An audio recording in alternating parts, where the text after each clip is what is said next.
Yo, what's going on, snipers, and welcome back to our inaugural Dallas Stars franchise mode here in NHL 20. So in last episode, we simmed the rest of the season, and we did also make a trade acquiring Ray Bourque from the Boston Bruins. We also gave up Richard Matvichuk, and we acquired, I think it was a fourth. So it was Bourque and a fourth for Matvichuk. So I think it was a pretty good deal to bring in a veteran like him, as we're giving him a shot at maybe one last Stanley Cup, because as you can see, Boston did not make the playoffs. So he would have not made a playoff. He would not have won a Stanley Cup again like he did in real life. So we want to give him a shot to do what he did in real life, and why not give him a chance on this team? So quickly, we're going to edit our lines before we start up this round one against the Canucks, who have a pretty good team. We are going to make a line change because we did suffer an injury on defense. So I am going to be moving Paul Cavallini up to play with Zalapsky, and we're going to put Bourque and Sweeney back together again, because these two, they actually have a good chemistry boost too. These two played together in real life, I'm pretty sure, in Boston, and they were a really good defensive combination, and they seem to be in this game as well, which is pretty cool. So yeah, we're going to put them two together, and yeah, I think that's all we're going to do for line changes going into the round. We do have an injury to Darian Hatcher for a couple days. I believe it's till the 15th, so he's going to miss like 2 or 3 games of this first round. Hopefully we could still win without him, because he was a pretty good plus-minus player during the regular season. Okay, so let's get into this round one against the Canucks. Pretty much we have to shut down Bure, and then the rest of the team is pretty solid as well, but not as good, I think. So Bure is the main piece we need to stop. So here we go, game number one in Vancouver at the Pacific Coliseum. By now it would have been called, I think, General Motors Place. Yeah, I'm pretty sure it would have been General Motors Place now, but it's still in this game, Pacific Coliseum. So let's see what happens. First period of round one and game one, and it is 1-1. Paul Cavallini opens the scoring, so we give him a bit more ice time on defense. He comes through with our game's first goal. But then Pat Verbeek is the one that's going to score and tie the game up late in the first. Shots are 11-8 in favor of us, but it's a 1-1 game. Second period, and 3-1 Vancouver. That's not good. Nabokov played like 77 games during the season, so he could be a bit tired, because like if he ends up playing like a full playoff round as well, he's going to be like getting up there to close to 100 games this year. So yeah, anyways, Jeff Brown gets a power play goal to give him a 2-1 lead, and Shane Corson makes it 3-1 for them. We're still outshooting them by 2 shots, and we're down by 2 goals. Can somebody come through here in the third period? Power play early. We don't score. And there's a goal from Trevor Wong, who led us in points this year with like 66 points. Good to see him come through here. Can we get a tying goal, please? Mike Modano? Like, you don't show up that much anymore. Not like you used to. Power play. No goal there, and penalty kill late in the game, and they're going to get a power play empty net goal by Jimmy Carson, and we lose 4-2 in game number one. So, and it was not the greatest game. We could probably look to do a bit better, because we did not do really good at all during the season in terms of anything. Like, we had one of the worst goals for, one of the worst goals against, and then we also had one of the worst penalty kills and power plays. So this team needs to go through some changes, I think. So Cavallini from Modano and Wong from Modano, Courtnall. So Modano actually picked up 2 assists in that game. So yeah, he actually did show up. The rest of the team didn't really that much though. So I'm not going to make any line changes just yet, but this is going to be probably a very tough matchup for us to win. And like I said in the last episode, or 2 episodes ago, I think, that I wanted to get past the first round. I don't know if it's going to happen this year. If it is, it's going to be a cheese win probably. So here we go with game number 2, still on the road. Let's see if we can at least split games in Vancouver before we head home. That'd be nice. First period of game number 2, and it's 2-1 for us. Jeff Brown scores another power play goal against us. So it seems like our penalty kills picking up where it left off during the regular season. Lundell then scores, and Slaney, who we signed in free agency for a top 6, scores to give us a 2-1 lead. Shots are 12-9 in favor of the Canucks, but we lead by 1 goal, not 2 goals. Second period, and oh my god, they have such good second periods. What is this? They take 2 goals in the second to give them the lead. So Cliff Ronning gets a power play goal, so we've allowed 3 power play goals already in the series, and Murray Craven gives them the lead. They're out shooting us now 25-19. Can we please get a goal to tie this in this third period power play? And we get one, and it's Ray Bourque. Nice pickup, ties the game up. Because I really would like to win a cup for Ray Bourque. If not, I might have to trade him to the Nordiques or just let him go to free agency. And if he doesn't retire, that is. I wonder if he's going to become a coach. And Paul Cavallini scores to give us a 4-3 lead, and Medano comes through, and Pearson. So 4 goals in that third period, and we win 6-3 in Vancouver to split the series, headed back home. So that was a good game. We actually scored power play goals as well. So Lundell from Bourque, Slaney from Gagne and Adet, Bourque from Medano, Cavallini from Courtnall and Wong, Medano from Bourque and Wong, and Pearson from Lundell and Sweeney. So Bourque had 3 points in that game, and he gets first star, so I think that was a good pickup. Even at his age, Ray Bourque still doing it all. Anton Lundell was the second star with a 1 goal, 1 assist, and Medano the third with 1 goal, 1 assist. So Medano's got 4 points in 2 games. So he's actually playing better than he has in previous playoffs, I think, already. Okay, so it's good that we split the series, and I believe Darian Hatcher will be back for Game 5. Yeah, he'll be back for Game number 5, so that's good. So now we are back in our home arena, which is the Reunion Arena. This would have been the last year, I'm pretty sure, the Reunion Arena existed, because if we are, we're in year 5. The Reunion Arena closed in 1999, I think, or 2000. So this would have been one of the last years of the Reunion Arena.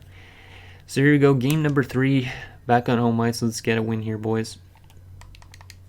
First period, and it is 1-1. Dave Gagne, pretty much at this point in time, I'm pretty sure he was with the Canucks, so it's kind of interesting, but he scores, and Pavel Bure scores. I actually believe these two were traded for each other, partially, because I think the Bure trade from Vancouver to Florida involved Dave Gagne somehow. So that's kind of an interesting historic trade that, or historic 2 goals, I guess you could say, that happened. So it's a 1-1 game. Shots are 11-9 in favor of Vancouver. Come on, boys, let's get a big second here, because they've been good in the second so far. Like, they've scored 4 goals in second periods, I think, so far.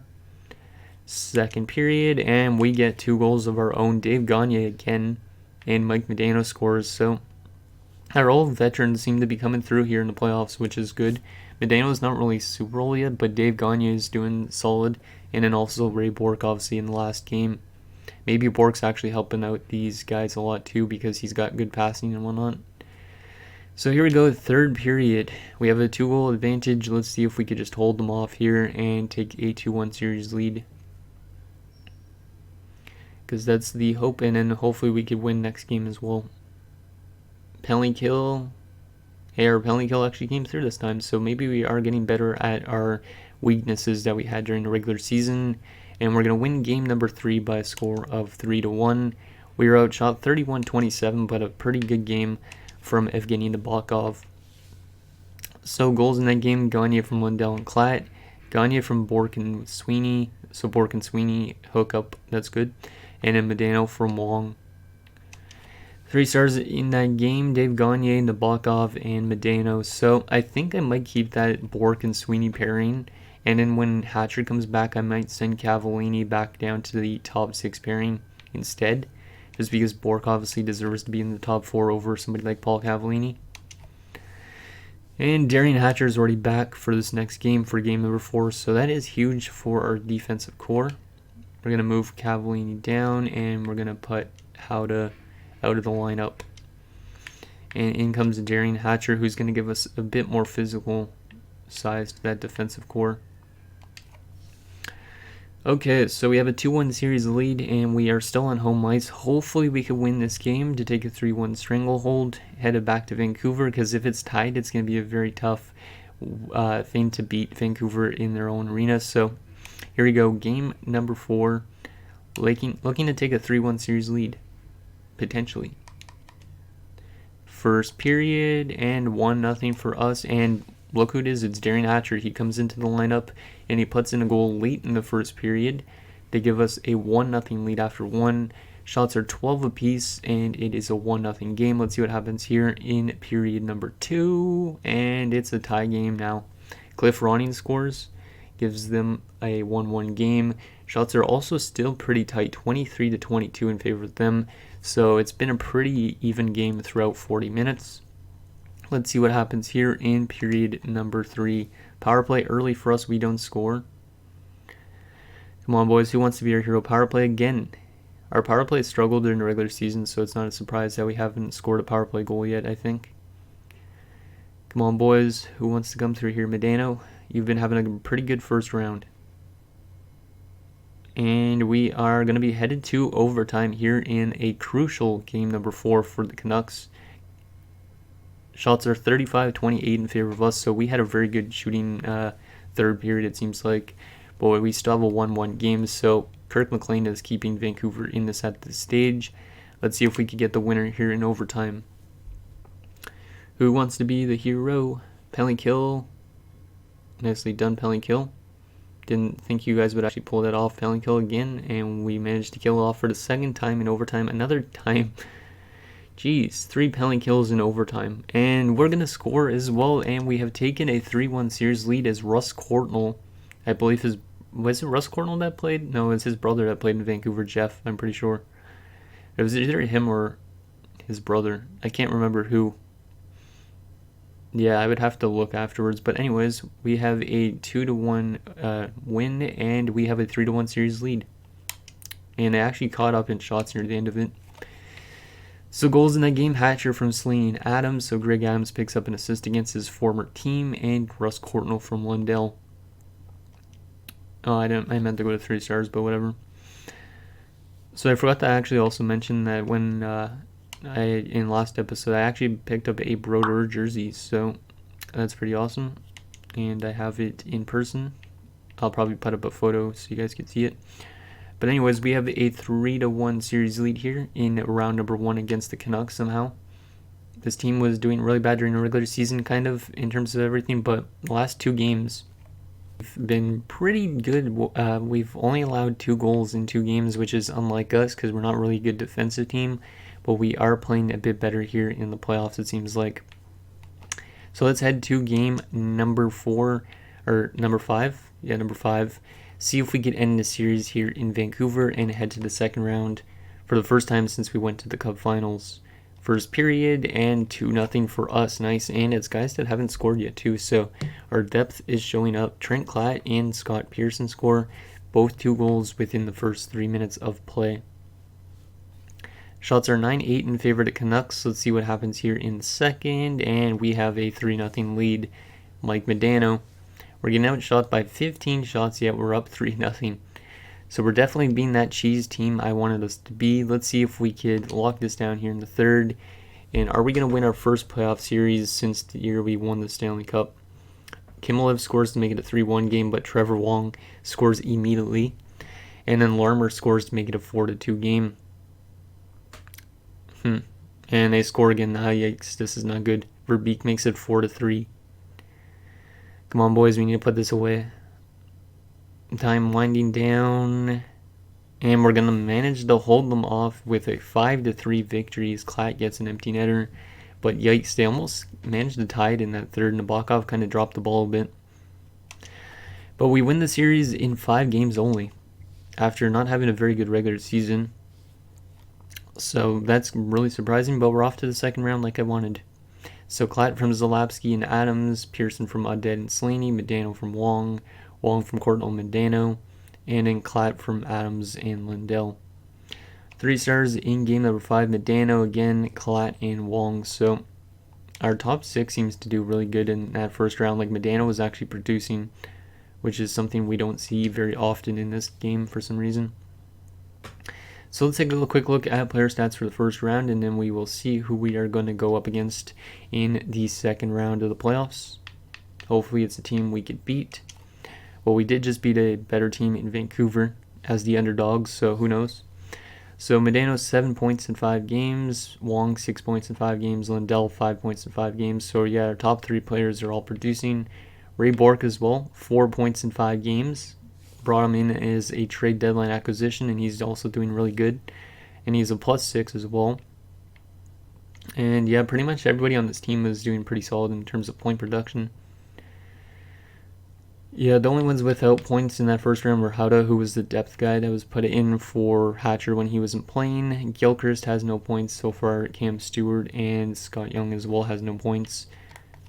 In terms of plus minus, we only have 5 minus players. And it's like our third line mixed with our fourth line, I think. So we're doing pretty good defensively, which is kind of a surprise. And the block-off has been pretty much lights out at 2.10 goals against average and a .937 save percentage. Okay, so let's see who we go up against in round number 2. We just somehow ended the Vancouver Canucks' chances, even though they were a way better team than us in the regular season. Let's see who we are playing against in round number 2. Hopefully we could beat whoever it is.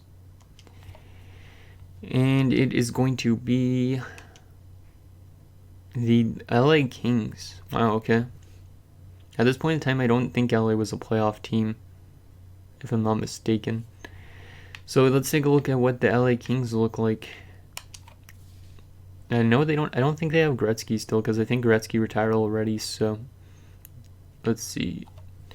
They still have Luc Robitaille though, which is nice. So Robitaille, Lang, and Druce. So I mean, Lang grew pretty good because he was a fourth liner at the start of this build, and he puts up a decent amount of points. So Lang and Robitaille definitely guys to watch out for.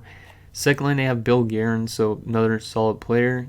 Kevin Todd and Bill Berg. So overall, in terms of their top 6, there's only 3 guys I worry about. I don't really worry about Druce, Todd, and Berg, but I worry about the other 3. Third line, Brent Fiddick, Ray Ferraro. Didn't Ray Ferraro actually play in LA at one point? I'm not 100% sure with that. He might have. And then also Jody Hull, so kind of a more defensive line.